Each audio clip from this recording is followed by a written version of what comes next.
All right, so I want to welcome you all to today's webinar, How to Boost Your Business on Social Media for the Holidays and Beyond. Thank you so much for joining us.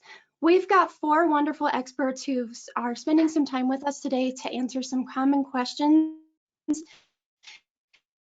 and talk about some really great ideas and things that you can do for the holidays and beyond to boost your business.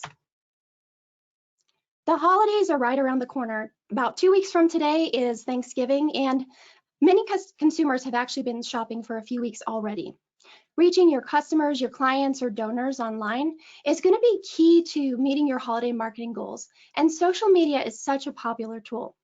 However, we all know that more companies and organizations right now are vying for your customers' attention, and that makes it even harder to catch the attention of your own audience and your potential customers.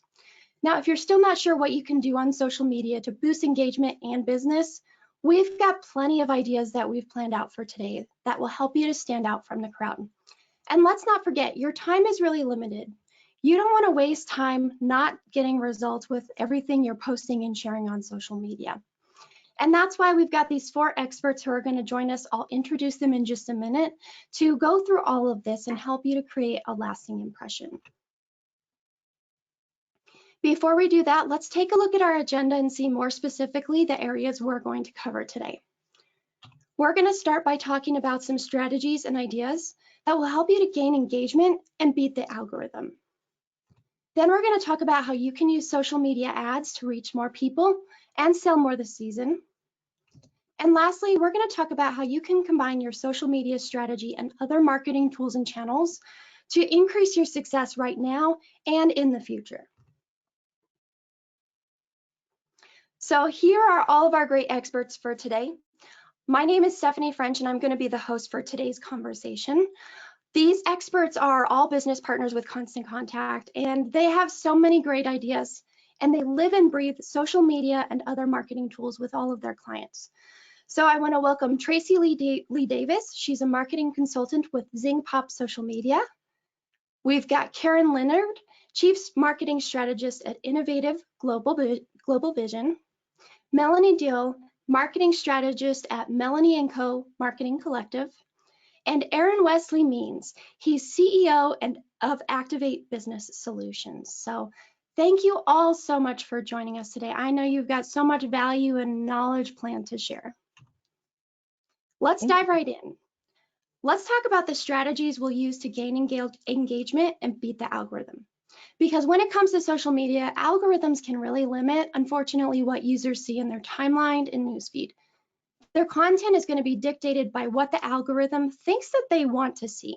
So unfortunately, not everyone is going to see everything that you share, but there are some things that you can do to combat that and really get in front of more people. So let's do first things first. As we're starting to figure out a strategy, what should we start by thinking about first, Tracy? What should we think about first on social media and marketing for the holidays? Well, something that we definitely want to think about is keeping things simple, especially at this point. We are about 2 weeks away from Thanksgiving. So that means that if you're planning something for Black Friday, you have 2 weeks to get it done. So you want to make something that's simple for you to implement and something that's simple for your audience, your customers to take advantage of. If you're trying to get something really complicated done, you probably should have been thinking about it maybe last month or the month before. So right now, simplicity is going to be your friend. Awesome. And Melanie, did you have anything else maybe you wanted to add? Yes, it's interesting. About a week ago, I got an email in my inbox that says, email is the new Black Friday. And I thought, that is so true. I think many of us have seen these Black Friday emails coming through our inbox already, and this has been going on for the past couple of weeks. So it's really important that we don't need to wait. We can jump on this bandwagon too and start promoting our Black Friday specials and our Small Business Saturday deals, especially when you consider that there might be some shortages this year in the supply chain that we're seeing across the country and across various industries. So there's no need to wait. Let's go ahead and jump on that bandwagon right now. I know I have already started my holiday shopping because, delays in shipping and all this. I want to make sure I can get my family and friends some really great gifts.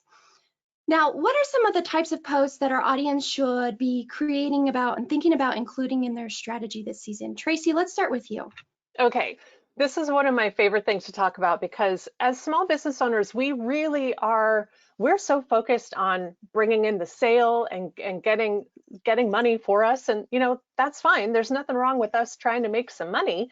But remember that our customers don't really care about that as much as we do. So if all we're doing is pushing out our sales posts and asking people to buy, they're probably not going to be very excited about all of that like we are with the potential of what we can get from that. So it's really a great idea to think about what sort of fun, entertaining, interesting, educational sort of posts that you can put out there so that you're thinking more of like an 80-20 split of 20% of your content being promotional and the rest of the 80% being entertainment and education. You can see some examples on the page here about some posts that I have done that are all, I call them fluff posts, and they are obviously nothing really that has anything to do with social media or email marketing that I promote, but they are great pieces of content to get people to interact with me and interact with my content so that after I put one of these sorts of posts up that get lots of interaction, then the next thing I can put up can be something that is more of a promotional product or a promotional post, and people are much more likely to see that. We're priming them with these fluff pieces, and then we are getting their attention so that they are engaged with us, and they're much more likely to see those promotional posts that we do. Absolutely, and I don't know if the audience can see this in there, but you're, on the pink post, you're getting 42 comments, 33 comments, and 24, which is really good, and that's ultimately what's going to help you to beat the algorithm. Now, Melanie, I think maybe you have some examples of some of the clients you're working with. Right. So I wanted to share a story about a realtor client that I have. He came to me when he lost a former and potential repeat business client because she said she was going with someone who had more of a presence on social media. So he was not active on social media and realized he was actually losing business. So even though he's a realtor and he doesn't maybe necessarily have a holiday special that he's promoting, it's important that he have a presence online. So we need to keep this in mind, the holiday season and beyond, that we've got a consistent presence, and we need to use some of the tactics that Tracy was sharing with us. Use that 80-20 rule, have that consistent presence online, because people are looking for the services or the products or whatever it is that we offer, whether we're a business or a nonprofit organization. People are looking for this information, and if they come to our page and they see crickets, they're going to kind of make that assumption that maybe we're not an active business anymore. So regardless of your industry, it's important for consistency. I can't agree more. If I'm searching for a new business or service online and I'm doing my research on their website or social media and I go there and it's crickets, like, did they quit? Are they not maybe the greatest business to work with? So definitely something that I'm thinking about as a consumer. What are some of the most important tips to make posts effective, especially this time of year? Melanie, I'll go to you first. Thanks. I'm super excited about this because we know you've heard the phrase, a picture speaks 1,000 words, right? If that's true, then what does video do? Video speaks 1,000 pictures, right? So we know that video is the emperor when it comes to content creation. It's important that we use the right types of images to convey our message so our audience can relate to it. We know that the best type of image to use is something that's original, that we have taken. But sometimes we need a stock image, and that's okay too. There's loads of stock images sites that are out there, Unsplash and Pexels. Y'all probably heard of some of those sites. There's nothing wrong with using those if you can't find the right original image to use. And you also want to make sure that if you're including any kind of links in your calls to action, that first of all, your call to action is strong in your audience. Let's be honest, we have to tell people what to do, right? Click here to buy the thing, right? And then make sure, of course, that your links work correctly. And while we're at it, we should probably talk about hashtags a little bit too. So if you really want to have a strong, successful strategy on Instagram, you really have to have your hashtags down. It's going to increase exposure. It's going to increase engagement. It's going to be the way that people will find you on Instagram. The current advice on Instagram is to keep your hashtags in the caption, not in the comment.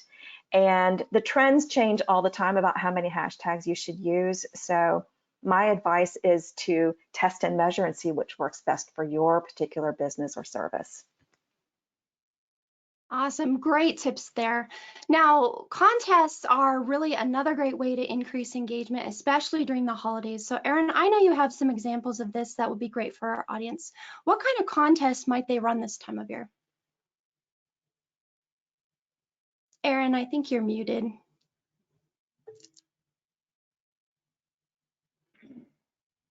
Sorry, I'm on dog duty. So it's my second job. So yeah, contests are lots of fun. It's a little belated, Stephanie, but I did email you a screenshot, a couple things. But one thing that comes to mind is asking questions like the slide says. People love to be included. They love to be in the experience. They love to give their own spin and flair on things. So asking people to take selfies after they've made a purchase in order to unlock a discount on their next visit, or perhaps giving them a bonus gift for an extra holiday item they now have to put in someone's stocking. I've seen that done in person in a store. One thing I love that nonprofits do, doing partnership contests, where take this action to raise money for our nonprofit that we care so much about. So a couple of years back, the ASPCA was one of the first ones to start hashtagging with the Giving Tuesday. And I remember specifically in 2015, if you go back a few years and start looking at their Giving Tuesday tweets, it progressed from hashtag Giving Tuesday to hashtag Giving Tuesday with people being encouraged to tweet their support. Then the next year it was a picture of the pet. And then, of course, naturally, the next year it was tweet a selfie of you with your pet. And all of this is just taking the donation campaign along for the ride, and no one's really having to actually try. So fun works. I highly recommend it. Definitely, and who doesn't love sharing a picture of their sweet, adorable pet? Now, if you need some more post ideas, these guys have shared plenty of great ideas, but we've also got a link that we'll share in the chat window. If you're looking for some more ideas, it goes to a blog post and lists out a ton of other great ideas. Now, we've been saying for a long time, when it comes to posting about time-sensitive content or your holiday campaign especially, is to use a series of 3 posts to effectively get the word out. Karen, I know you've mentioned that you use this with your clients. Can you talk a little bit more about how you set up these 3 posts and the cadence at which you're posting them? Sorry, just realized that I was muted. So absolutely, of course, before even creating these posts, we first determined what exactly our goal was. And that's where we think about who we're targeting, how we plan to engage them. And also, once we've determined that goal, then we're thinking about our audience because we want to appeal to them. So that's why we make sure that the posts are designed specifically for our audience. And then the next step we went through was the kind of offer that we were going to provide. Now, in this case, it was a nonprofit organization where they were looking to increase donations for Giving Tuesday. But maybe you're not a nonprofit. Maybe your offer is to offer some form of discount or a digital download. Maybe you're promoting an event, or you're going to build credibility or trust by means of a helpful tip. And then the third step has to do with how you're going to go about communicating that offer. So this is what we did in terms of these 3 posts. Of course, we wanted to announce the fact that this organization was participating in Giving Tuesday. And of course, it's an opportunity to kind of tug at the heartstrings and help them to understand the what's in it for them, how they're able to benefit by having a share in helping these young adults be successful in the community. And then the second post, again, re-emphasizing, because during this time, people are being flooded. Your prospective customers are being flooded with a lot of sales offers and opportunities. And if they aren't taking the step with yours, it's because you've probably missed the opportunity to stay in front of them. So that's another reason why you'd want to come with the second post. And this was a reminder right before Giving Tuesday. And then the day of, that special day is here. And again, re-emphasizing the what's in it for them in that post. Of course, artwork is very important. You've got to catch their attention. I love it. This is great for, like Karen said, any type of business or nonprofit organization keeps you in front of them and gives you the opportunity to remind them. And as a parent, I can really appreciate that, because if you're looking at something, you think you're going to donate or buy something, your child needs something, or you just realize something else is happening in your house that you need to go take care of right now. So let's talk about some other ideas or social media tools or strategies that you're using with your clients. Aaron, let's start with you. So one that I've used in the past actually ended up getting bought out and changed, but I found something extremely similar. Now, you all know that Constant Contact has promotions builders, and they do have a website builder with a store and coupons as well.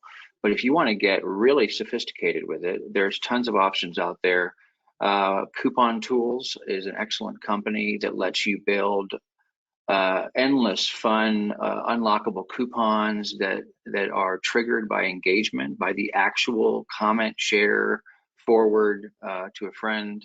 And you can have little games online, little spin the wheels. You can earn credits by sharing additional times, and customize the heck out of that. And again, I can't overstate how much people enjoy fun during that process, and it leaves the right impression. So, you might be able to turn one sale into a string of 2 or 3 sales and really lock in that person as an email subscriber and start building a longer customer journey. Awesome. And we're going to talk more about that longer customer journey later on. But Karen, you actually shared this example we see on the right from The Mermaid's Tale, how they're going live. Could you tell us a little bit more about how we can use or we can go live in our business and help to boost engagement and business? Well, actually, this was a successful story, one that I was very impressed with. The Mermaid's Tale is a local boutique store in the Amherst, Ohio area. And just like many other businesses that were heavily affected by the pandemic, that really relied on foot traffic for sales, they were one of them. And I remember the owner, Judy, who is depicted here, worrying about how is she going to be able to drum up sales when they are not able to open their doors to foot traffic. And they started going live, and they started going live every day. And as they continued to do it, it built traction. So every day, Monday through Saturday, they would go live. As I mentioned, they started doing this during the pandemic, and they would just go on camera just for a very brief moment and highlight various products or new items that they have in the store. And she didn't realize the impact it was going to make on sales for her. In 2020, towards the end, she was surprised to find that she surpassed her 2019 revenue goals by 2%. And then as she continued doing this, and mind you, she lost her Facebook page towards the end of 2020. I mean, it completely disappeared. Didn't affect her as much because she did have an email list that she was building. But then they continued right along, created a new page, and again, people found it, her customers found it, she sent out an email, started gaining traction again. By the end, as we're approaching the end of 2020, her sales have increased by 59%. So she is over 50% of 2018, 2019, and 2020, and just every time she goes live, it triggers sales. Just like how we know email triggers a sale or a result, every time we send it out, that's the kind of traction she's receiving with going live. And it also benefits her that she goes live not just on Facebook, but on YouTube alone. And as we know with live, once it's done, that's not the end of the opportunity. She still has customers coming back and say, oh, that live that you had on Tuesday, I would like to purchase that item. Boom, here goes another sale. So really, it's the gift that has continued to give for her. Can I just add on something to that? If anyone's wondering why that happens, it is because the social channels give top preference to live stream. So they do not treat all posts equal. Live stream is like the magic button. It goes back to the old days when we first had a page and you would post on it and gloriously 90% of your followers would see that post. Well, those days are way in the rear view. But when you go live, that's pretty much what happens. Everyone gets told either while you're live, right after you're live, or a little while later after you're live. People are engaging it, sharing it, it's popping up in the corner of the screen. So it is the easy button. And by the way, one software that's really helpful, I have it's not just for retail, this is for B2B services as well. A lot of B2B can do promotions during the holidays, promotions during the new year, promotions in the tax season, where they're offering free answering questions, Q&A live. And you can do that through Facebook events, LinkedIn events, and like Karen was saying, on YouTube. So one software that you can use that I'm using with a client is called StreamYard. StreamYard lets you connect your channels, and then you create one broadcast on the dashboard. You click one button and you're live everywhere. So just a couple tips there, but love what you were saying there, Karen. I love it. And that's such a powerful story. Don't be afraid to get in front of the camera or just simply turn on that camera in your store to show people what's going on.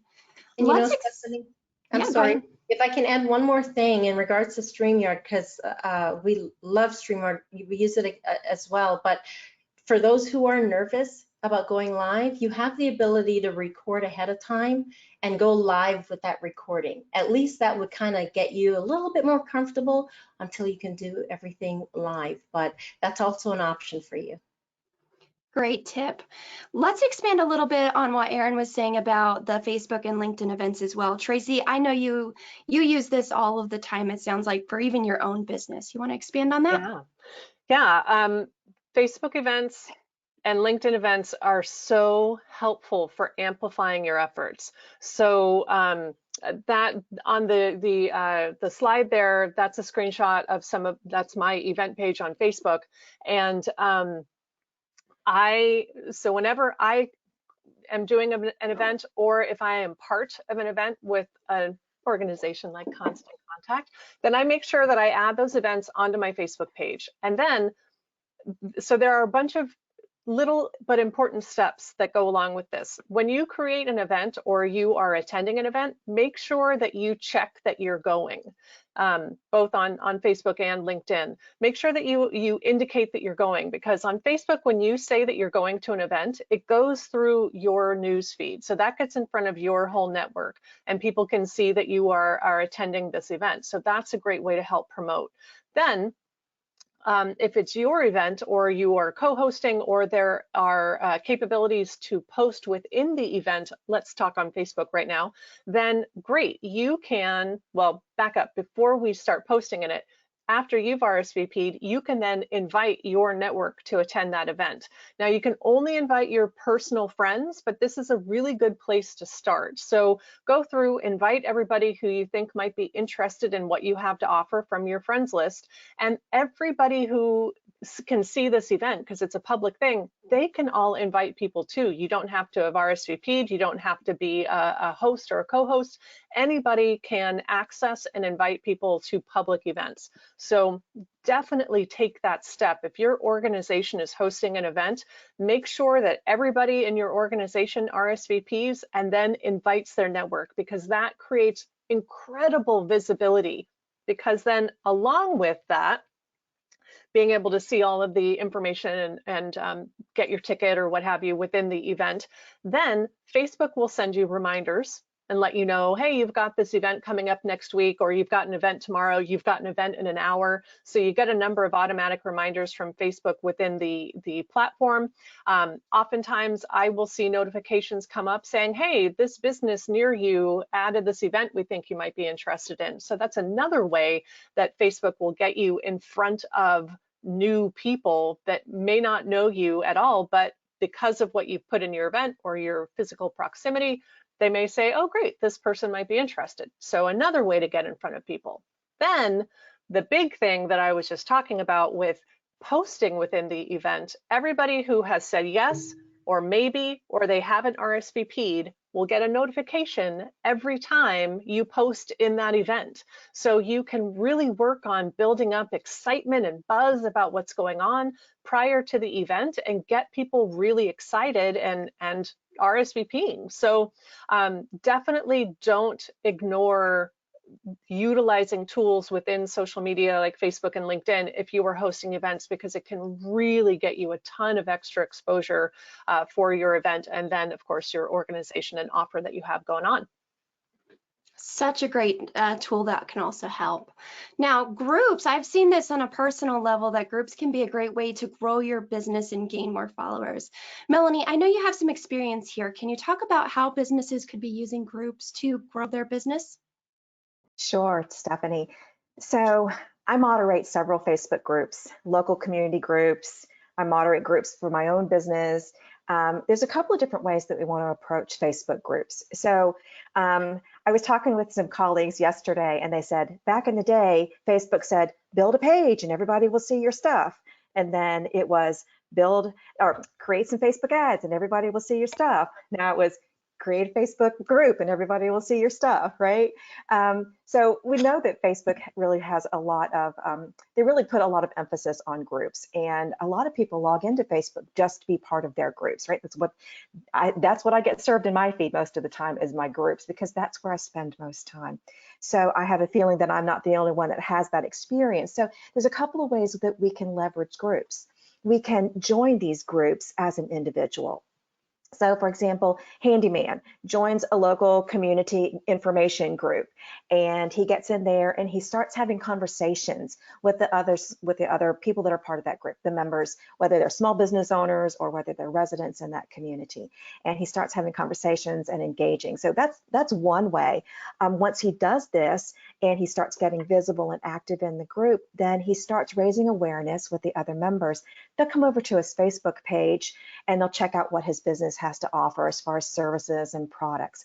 So one of the things we encourage our small business owners to do is not necessarily go into the group and just start self-promoting, but to start building relationships and making recommendations and referrals, because then that really builds a lot of trust and credibility.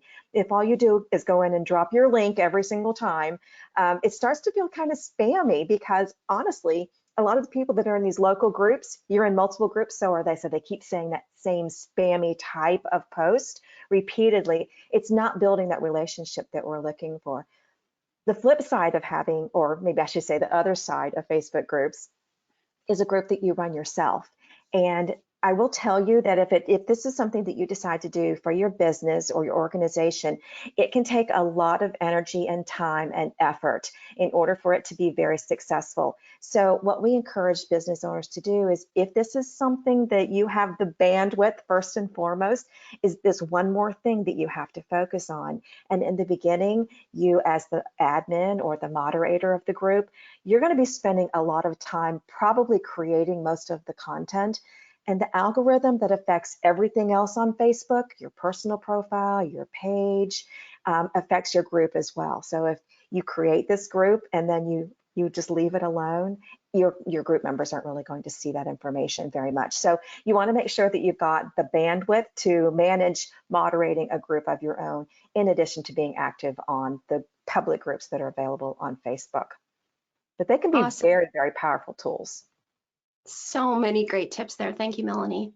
Now, we know all of you really want to know how to impact your bottom line. And so you want to make sure you're selling online. Of course, that means featuring your products and services, linking back, but you've got to have all that pre-work that I think Tracy was talking about earlier. Now, for those of you who aren't currently selling online, Tracy, I know you've mentioned you're using a shoppable landing page in order to sell on social media. Could you talk to us a little bit about how you're doing that and actually what is a shoppable landing page? Yeah, absolutely. Well, so you can really easily create shoppable landing pages within your Constant Contact account. They are so simple to put together. And so the thing that's really nice about this is that I know a lot of my clients have websites that they don't manage themselves because they either don't have the skills or they don't have the desire or they don't have the time. And so putting up a brand new page on a website sometimes just might be not doable for people for whatever reason. And so being able to create a shoppable landing page within your Constant Contact account is so fantastic and adds just another opportunity for you to work on growing your business. So I have created a shoppable landing page for a variety of services and digital products. I don't sell any physical products, but I have my Constant Contact Jumpstart that I offer. I have some digital products like ebooks and planners and that sort of stuff. So I utilize shoppable landing pages for those because I can easily create them, easily update the information about them, and then I can easily share them within my emails, of course, but I can share them on social media with no problem whatsoever. And even though I do have the ability and the knowledge to update my website, I was able to use this particular landing page on my my services page of my website so that I just had a really easy click to buy this service that I offer, so that I didn't have to spend a lot of extra time doing fancy stuff on the back end of my website. This was such an easy fix for me to be able to sell my services. But of course, you can sell products, you can sell services and digital products. You have a lot of flexibility with these shoppable landing pages. And the thing that's cool about them is that, of course, yeah, you can share them in your emails that you send out, share them on your website, share them on your social media. You can even, because you get just a nice simple link, you can share it in the signature of your regular day-to-day email if you have something to sell. Maybe you have a great Black Friday promotion coming up. You can create a shoppable landing page and just have that going out in your regular day-to-day emails and your signature. So there are lots of these shoppable landing pages allow you a lot of flexibility with how you can make it look and where you can share it. So a nice, easy fix for people who just don't have the ability to create these great pages on your website. You can do them, I mean, in no time at all through your Constant Contact account. It's so great. Definitely a great option. So we've got some great strategies to boost engagement, and that's going to help us with that algorithm. Let's move on to talk about social media ads, because those can be powerful as well. Over the past few years, algorithms have really changed, and they're changing on a daily basis, it feels like. And in a lot of cases, you have to pay to reach more people, and that's not necessarily a bad thing. Social media ads give you such a great power because you can target people based on a variety of factors like location, gender, and interests, and they're a really powerful tool to help you sell more this holiday season. Melanie, I'll start with you. What are some examples of effective ads that your clients have run over the holidays? Stephanie, I've worked with clients in a variety of different industries, and we've created some really successful holiday campaigns. I've worked with product-based businesses. For example, I have a client who sells high-end sneakers. I've worked with a local Main Street program, and what we're doing with them right now is really driving traffic to their downtown holiday events. They're trying to promote their local business area, and it's working very well. We're getting a really good conversion on the Main Street program that I'm working with. I've also worked with service-based industries who are really trying to promote those Black Friday deals and those small Shop Small Saturday specials. So it doesn't really matter what industry you're in. You can be highly successful with Facebook ad campaigns because they can really be not only effective, but they can be affordable too. Awesome. What is it that really makes an effective ad and helps you stand out, especially right now over the holidays? Melanie, I'll start with you. First and foremost, it's critical that your ad and your landing page are cohesive. The copy and the creative, the copy is the text, the creative is your images or video. That needs to be consistent across both places, because if you have one type of language or image on creative on your ad, and then they click the link and go somewhere to your landing page and it's completely different, people get confused and they might hit the back button. They might not take the action that you want them to take. So first and foremost, you want that to be consistent. You want to make sure that you're pixeling, adding the Facebook pixel to your website, add that to your landing pages. Make sure that you are targeting the correct audience, and that will really help you target your audience if you're using that Facebook pixel. Of course, you just mentioned it a little bit ago, Stephanie, about targeting, really targeting your audience. So two things we have to make sure. We've got to make sure our ad and copy and creative is right. We've got to make the audience targeting is correct. So we can target by gender, location, age, interest, all sorts of things. You can really drill down. The Main Street program that I'm working with right now, we're targeting different zip codes throughout the North or the Southeast and trying to get people to come. And we're having a huge conversion rate. So we know exactly who we're targeting. We could target one zip code if we wanted to and really drill down on who that is. So we've got to drill down on that. You can upload your email list to your Facebook ads and create a lookalike audience, and that can be highly effective. Another reason to use email marketing, right? And it's just, you want to make sure that you're testing and measuring. Once you've launched an ad, you probably want to wait 24 to 48 hours for Facebook to kind of learn. It'll actually tell you that it's in the learning phase. And don't be disappointed if you don't start getting results immediately. It takes time to learn. Set your budget accordingly. You can always go back in after a while, and if you're not getting the results that you desire, you can make some changes. Maybe you need to change up that text. Maybe you need to change up the link. Maybe you need to change up the creative. So, one other thing I wanted to point out, Stephanie, is it's important to know too that in certain industries and by certain budgets, you might see an increase in ad spend right now. So because the holiday season is really competitive, you could see a slight increase in what your ad cost could be for conversion. Great points there. Now, Erin, I know you also have some information to share on getting the target audience right. Could you tell us about that? Yeah, so it's really more of an extension of everything Melanie said, which was so perfectly explained. It's sort of the other part of the story that I think is not said out loud enough, which is this expectation that because you're trying to achieve e-commerce results, that you're somehow able to magically sell to strangers the first time they find out about you. And this is not only not normal. This is the exception.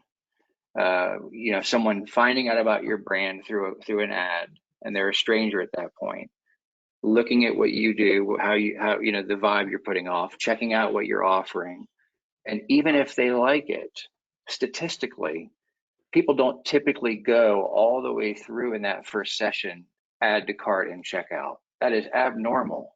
So what we have to understand is that the targeting of the ads is critical, but then you want to use that same pixel that Melanie was mentioning and allow it to create custom audiences in your ad center. Audiences like people who have been on my website in the past X amount of time. You can go up to 180 days. And you can name pages and products even. Everyone who's been on this area of the site, interested in this category of product. You can also create custom audiences, anyone who's engaged my social channel in up to the past 365 days. And she mentioned email list. You could upload that email list.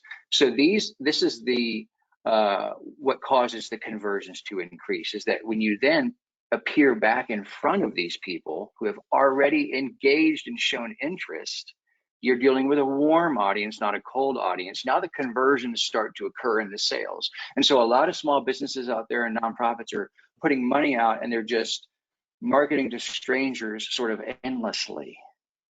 And I hope this goes better, is the idea, than the last one. So if you use that pixel, like everyone's saying here, this unlocks all the conversion opportunities that you're looking for. Great point there. Think about who is warm and who you can sell to. Now, in Constant Contact, we've actually simplified the process for creating Facebook ads. So if you've tried it before, not really sure what you're doing, or you've never done it before at all, we did a webinar a couple of months ago, and we'll share a link to that if you want to watch the recording and see the basics, how to do it in Constant Contact and learn more about these types of ads that all of our guests here are talking about today. So at this point, let's go ahead and move on. Let's talk about why it's important to combine your social strategy with other channels and a bit more about how to do that. I do want to go ahead and I am going to launch a poll here really quickly. From all of you in the audience, I'd like to see what channels do you plan to use in your holiday marketing strategy this year? This is going to be a check all that apply. So if you can just check each of those. Now, if you're someone who's planning to only use social media exclusively, I'd love for you to tell us which social media platforms you're planning to use in the questions window.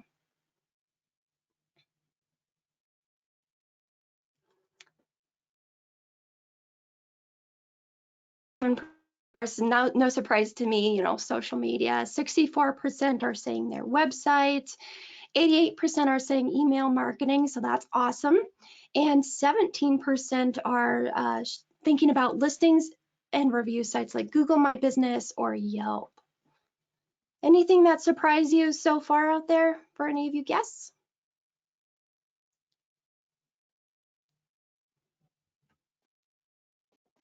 Stephanie, can you tell us again what the number was for the social media? It is climbing, so it's at 91% of our audience who's answered the poll. Not surprising, but which is good since they're attending our social media webinar. For those in the questions window, I see people using LinkedIn, Facebook, Instagram, LinkedIn, Sherry. Clara's using Facebook, Instagram, and LinkedIn as well. Kelly's planning to use LinkedIn. Awesome. So lots of people with a variety of strategy, but it does seem like we have a lot of people who might just be planning to use social media exclusively, which glad you're joining our webinar today because this part is really important. When it comes to marketing, you're going to have those people who know you and people who don't know you, and you need to use a variety of tools for them to find you, for you to communicate that with them, for them to learn about your business more. So Tracy, I'd love for you to kick us off and talk a little bit more. Why is it so important to not just rely on social media for your marketing? Sure. Well, so there are a lot of reasons for that, but the main thing is, with social media, other people own that. That's not your thing that you own. That's not your property. Now, and there are a couple of things that make that a little bit risky. While I want to make sure that nobody is thinking that I'm saying don't use social media, because we absolutely want to, but it should not be the only facet of your marketing strategy for the holidays or any time of year. You always should have a multi-pronged, multifaceted approach to how you're going to be marketing your business and any particular product or service that you're offering. So there are, I'm sure that many of you have heard from friends who are just fed up with social media in general, and they're leaving, whichever platforms they might be leaving. So there's been kind of a mass exodus of social media in general. And so, obviously you're losing potential customers that way if all you're doing is focusing on social media, because there are plenty of people who are not on it anymore. Also, as we saw, I believe it was last month, when Facebook, Instagram, WhatsApp, and everything went down for 6.5 hours. I mean, there were plenty of people who lost a lot of business that day because of the fact that it wasn't working. And so when we're only focused on social media, we're really at the mercy of the algorithm to get in front of the right people, even with advertising. So we want to have a nice, robust social media presence, but we shouldn't be relying on that solely. One of my dear friends who is a social media coach, she just got locked out of she got banned from Facebook basically because of, I'm not even sure what the situation was, but her personal Facebook page is gone. Luckily, she had, and she cannot get it back. Luckily, she had other people as admins on her business page, so her business page was able to keep going. But everything that she was doing on her page in her groups, or her personal profile and her groups to market her business, gone. All of the posts that she had done in her own groups, she did as her personal profile, all of that stuff is gone. Years worth of content vanished in a puff of smoke. Obviously, that was very devastating for her, but luckily she has a nice, robust strategy. So along with her social media, she has a great website. She has great information up on her review sites, and of course, email marketing. Now, my business name is Zingpop Social Media, but if I was forced to choose between social media and email marketing, I would choose email marketing every day of the week, because I own my email list, and I know that everybody who is on my email list are people who have either signed up directly, they've given me express consent that they want to get my content, or they are my clients or webinar attendees, what have you. We have some sort of relationship.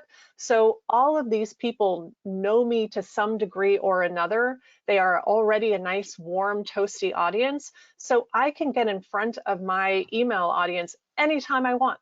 I have complete control over what my emails look like, when I send them, who they get sent to. I can see exactly who opens them. I can see exactly who clicks on them. I can see what content very specifically people are interested in.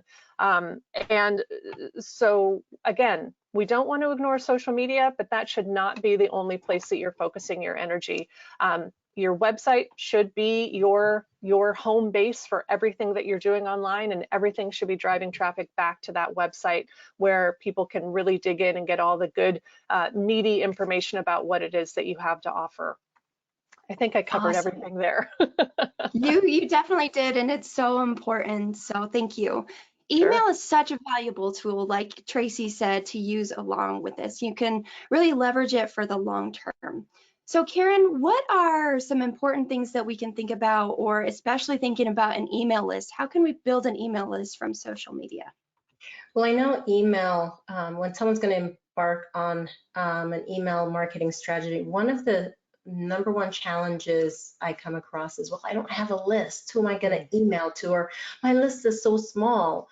What kind of results am I going to get? But I want to remind everyone that a list size does not limit your results. I need you to keep that in mind. And this is something that Whole Latte Love discovered just by incorporating list building into their social media strategy. So you're looking at a social media post that was created here, and it does have a link that takes them right to the landing page for their list join right within Constant Contact. And keep in mind that you have the ability to take such a post and turn it into a promotion and target individuals that are most likely to join your email list. I know it was Melanie that mentioned using Facebook's lookalike feature, where you're grabbing your email list and you're adding that to your ad, so that way Facebook can find individuals on Facebook that is similar to those on your email list. So take advantage of that. And also there are other simple ways of building your list, and we can spend a whole webinar on different ways. But I mean, you've got your signature file. Any opportunity for you to interact with your customers and prospective customers, use it as a means to tell them about your email list, why they need to join, if there's a discount that they're going to get, whatever incentive that you make, maybe in a nonprofit organization that's staying in the know of what's going on and so forth. But utilize email signature files. You can use that. You've got other social media outlets that you're on, giving them an opportunity to join your email list, and go ahead and build that list. But just keep in mind that it does take time to build a list. It can, but it will not limit the results just because of the size of the list. I agree wholeheartedly. Let's talk a little bit more about an email strategy, especially for the holidays. Can you talk about how our audience could send effective emails? And again, I think this ties back to your 3-post series that you were telling us about in the beginning. Yes, yes. And actually this turned into a 4th post because in this event was Given Tuesday, we didn't want to neglect the opportunity to go back and thank everyone for their support at the end of the event. But again, this was for Whole Latte Love Cafe, where we put together a campaign, and they did start off with a list size of only 301 subscribers. But as I mentioned before, it does not mean that it's going to limit your results. So the first campaign, we used that to kind of tell the story. We needed everyone to know the who, what, when, where, and why. And this is what we did. We incorporated a video. I think it was Tracy that talked about how effective video is. If you think pictures do it for you, imagine how much you can communicate with video, and it definitely boosts engagement. So we incorporate that into the email so as to tell the story, kind of yank at the heartstrings and get them engaged. And this was also to announce their involvement in Giving Tuesday. Then the second email was designed to remind them that Giving Tuesday, and this was actually scheduled for the day before Giving Tuesday, and it gave them an opportunity to prepare for Giving Tuesday. But if you notice in the email, we included the Donate Now call to action. So keep in mind that even though the campaign is created for Giving Tuesday, it doesn't mean that your audience or your subscribers are all going to wait until Giving Tuesday. And this is what happened with Whole Latte Love Cafe. She had individuals, subscribers that were donating prior to and on the day of Giving Tuesday as well. And then of course the day of, here goes another email that went out, letting them know that today is Giving Tuesday. But in every email, we use the opportunity to speak to the why and how they have a part in the success of the cause, in supporting that cause. Awesome, great information there about your email. I want to make sure we talk a little bit about Google My Business as well, because I don't think that enough businesses are thinking about this. Can you tell us, Melanie, a little bit about what Google My Business is and why it's so important and how to utilize it for the holidays? I would love to, Stephanie. So Google My Business is not social media, but I kind of call it social media's cousin. So because it doesn't have a lot of that interactivity like you would experience on Facebook or any of the other social media platforms. I want to read a statistic to you. 88% of searches for local businesses on a mobile device either call or visit that business within 24 hours. Google My Business is a free online directory listing. It connects to your Google Maps if you have a location where people can visit. It connects to your Google reviews. People turn to Google when they have what we call a micro moment mindset, when they want to know, go, do, or buy. They're not necessarily turning to social media when they need to make a purchase. Google is a very great place to add your promotion. So Tracy talked about that 80-20 rule on Facebook and social media. Google can be all promotional. Google loves promotions, and people are going there with that purchasing mindset already. So make sure you're utilizing this. I want to share with you a quick story about my client who is a local business. I've been working with her for 8 years. For the first 5 years or so, we were really focused on social media. And we took a look at her insights, and we had barely been touching Google My Business. But we saw, based on her insights and the feedback from people who were getting on her calendar, she's an esthetician, right? So people that were getting on her calendar and purchasing products and visiting her website, people were finding her from Google. So it made a drastic shift in our strategy. And now most of our strategy and our efforts are focused on Google, and her business has grown drastically over the years. So don't forget about Google. Go to google.com/business and see if your business will qualify for a Google My Business listing. And if you have one, make sure that you update your hours of operation for the holiday season. Definitely. Aaron, anything else you want to add to that? Oh, sorry. Yeah, just that location, really make sure you've got that confirmed. Because what's going to happen, especially during times like the holidays, is people travel, especially with a lot of now travel bans moving out of the way, and the holidays are picking up steam here in the next few weeks. Well, when people travel, they go to places they don't usually go, or at least they don't live. So what they do is they do a Google search on their phone. And if you're properly set up with your Google My Business and your location, then you're going to have out-of-towners looking for what you do or offer, and you're going to be showing up right where you need to be, and they're one click away from getting directions or giving you a call. So make sure that is totally set up. I've worked with businesses who had their Google My Business listing, but they didn't have their address confirmed. And so they weren't showing up on any of the map results. So make sure you do that step. Tracy, did you have something to add there? Oh, no, I love Google My Business, and yeah, definitely get on it. And you have the ability with the posts that's listed there on the last one. Use posts to boost your ranking. And absolutely, if you have the ability to do posts about COVID-19 updates, what's new, events, products, so if you have something special going on for the holidays, even if you don't have something special going on, just post to Google My Business on a regular basis so that you're helping feed Google and help them learn more about you. If you blog every week or month or however often you blog, put your blog up on Google My Business under what's new.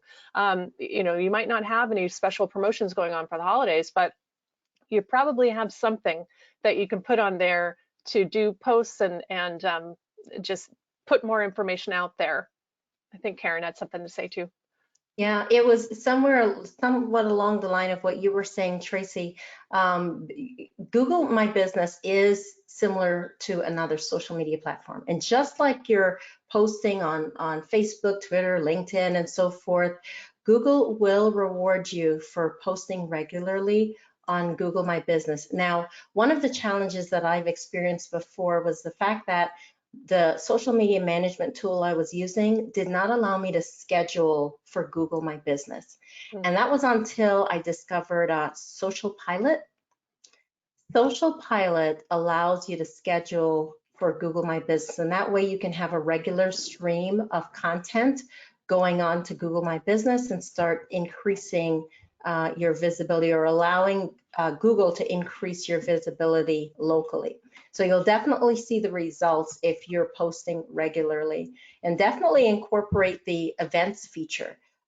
If you've got a promotion that you're offering for Small Business Saturday, Cyber Monday, or anything of that nature, Giving Tuesday, make sure you add it onto Google My Business so that way people in the local community can discover that and also participate. Awesome. So we've got a ton of really great questions that are coming in. So I want to just recap real quickly so we can get to those. You want to make sure as you're wrapping up and leaving the session today is just make sure, like Tracy and all of our guests really have said throughout today, be more than just a sales pitch. Provide value, provide variety, ask cool questions, have fun, and take some time to plan your social media ads, because that's how you can reach more people, get more sales. And then don't forget, make sure you're combining your efforts on social media with these other channels we've talked about. Don't forget about your website, but also make sure email and then Google My Business as well.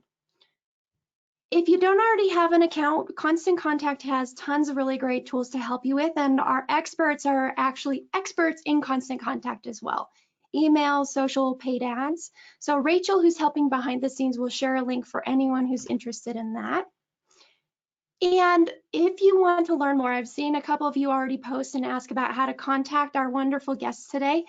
The links are on the screen, but we'll also share them in the chat window. So if you'd like to find out how to work with them or just learn more about the content they have, definitely go to their websites because they are a wealth of wonderful information. So let's get to this question. The first one is from Sydney. Sydney wants to know how to boost social media engagement and following this holiday season. Who wants to go first? Tracy? Well, I would say one of the easiest things to do is to start off with asking some questions. I believe it was Erin who mentioned that people love to give their opinions and love to share stuff. So going back to some of those the fluff posts that I had up. Start incorporating some of those into there, because one of the things that's really neat about that, I don't have a huge page. Those posts got, not a whole bunch of likes, but they got a decent amount of comments, but they got a huge reach because behind the scenes, there was a lot of engagement on those posts. The one that said something about, I think, describe your day with a GIF.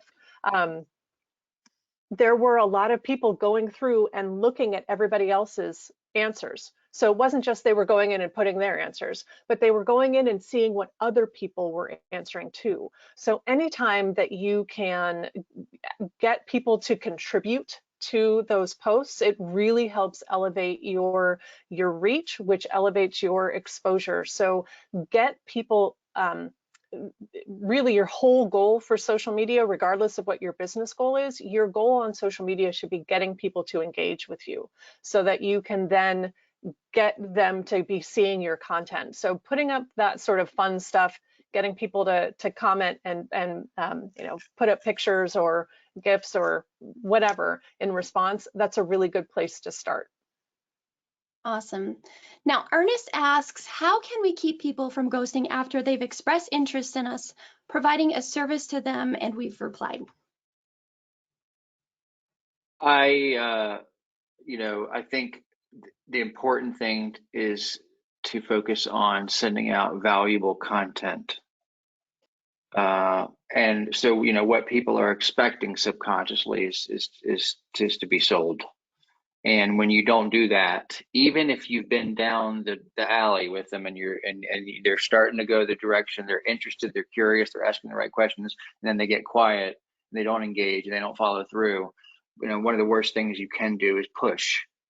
And if you show up with valuable content, and by valuable, I mean interesting, informative, short, quick little bursts to keep you front of mind, top of mind, without including any kind of an ask, that's actually a very effective way to keep dripping on people, so that at the point in time that they do become more ready to make that step, you're still front of mind, you're still top of mind, and it hasn't actually gone completely cold.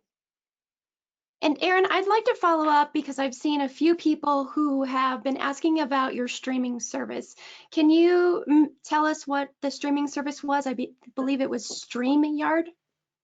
Yeah, StreamYard, and actually I think a lot of the experts on the panel today know it and use it. StreamYard, and it's a web-based, cloud-based software that allows you to connect to many social channels, YouTube, Twitter, LinkedIn, Facebook, and broadcast onto multiple at once. It also allows you to pre-schedule those.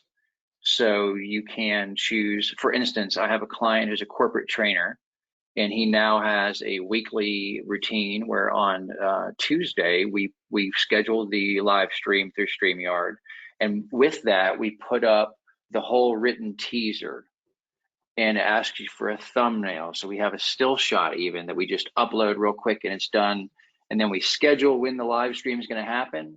And it creates those reminder posts that Tracy and everyone were referring to earlier, where it says, so-and-so is planning to go live and on X day and time, click here to get reminded. And it does it on all the channels. So definitely look into that. Now, there are many software companies that do this, but StreamYard is pretty easy, actually. So I would look into it. Awesome. And I've seen a few people post about or ask about this. How many times would you recommend posting or contacting your audience per week? The That's the all-important million-dollar questions. question. Yes. I get asked that question all the time. And I think it depends on a number of factors. So how big is your audience? If you've got 15,000 followers, you can probably post a little more frequently than you can if you have 500 followers. What is your audience expecting? What I tell most of my small business owners is, what can you handle? What's your bandwidth? So consistency and quality is more important than quantity every single time, whether it's social media posts or email campaigns. Consistency and quality that's the win. So if you can post twice a week and you can do that every week, then go for it. If you can send out one email a week and you can do it every week, then go for it. It really does depend on how much you have to say and what's valuable and what your audience is really looking for. There's no one size fits all for every single business. And I wish there were. I wish I had that crystal ball so I could tell you this is the magic number. Really take a look at your insights and analytics. Your audience is going to drive the bus. Their behavior and engagement or lack thereof is going to kind of give you the guidance for what you need to do next. Great point there. It's not really black and white for every single business out there. So Rachel is actually someone who emailed me earlier today. She says, I post pictures and try to do engaging phrases on my Facebook page and Facebook group. I do post on Instagram, but need to post more there. I just started an Etsy shop, have a Square online store, and also is listed on Google Maps, which we talked about. I do venues here and there for organic audience, and a lot of her customers are word of mouth. She says, I know I'm missing something, a link in the chain. What advice do you have for this business? She's really looking to find out who or how she can make sure she's hitting the right market. I know that was a long-winded question too, so maybe we can follow up later. Well, I think the big thing that's important regardless is you have to know who your audience is. She has to have a really clear vision of who her target client is. So if she hasn't put together some buyer personas, that probably would be a good place to start so that she can start crafting everything to those 1, 2, 3 specific people, because it's so important to speak the language of your ideal client and really direct things as if you were having a conversation with him or her or whoever, so that it feels more personal, instead of just, I'm going to put this out there and hopefully someone's going to take advantage of it. You want to really try to target who you're talking to, and that then will help shape everything that you do after that. Awesome, and maybe we can tackle that. So I do see we're actually past the top of the hour, so I apologize, but I want to thank you all in the audience for attending our webinar today, for participating with us, and for all of our wonderful guests. They provided so much information, so again, if you want to learn more or want to work with them, I definitely recommend it. The links will also be in the follow-up email that we sent, so if you've lost them in the chat window or something like that, be sure to look out for them with the recording in the follow-up email. And I do know that several of our guests here today have actually volunteered to help us answer more questions. There are tons and tons of questions that have come in today, which is really awesome. So I'm sorry we didn't get to them.